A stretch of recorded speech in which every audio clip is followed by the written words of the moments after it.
When simplifying fractions, you're looking for a number that divides into both top and bottom, and we keep going until we can't simplify any further. So 6/15ths. So we're looking for a number that divides into 6 and to 15. Well, that number is 3.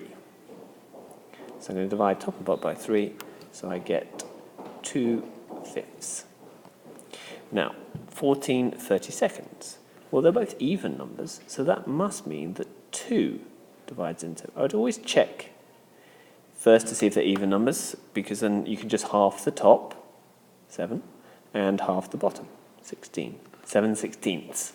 Now there's no more numbers that go into 7 and 16, so it stays as that. Now 28/49. Well, they're not even numbers. They both don't end in 0s or 5s, so we're going to have to go through our times tables. Now 3 doesn't go into either of them. So the next one I'd choose is 7. So this one divides top and bottom by 7. Now, 28 divided by 7 is 4. 49 divided by 7 is 7. 4/7. Again, that's as far as it goes. Now the last one, 80/140. Well, I spot that they both end in 0, so they both must be divisible by 10.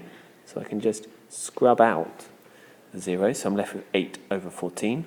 They're both even numbers, so that must mean they both can be divided by 2. So my answer would be 4/7, which means that the last two fractions are actually equivalent.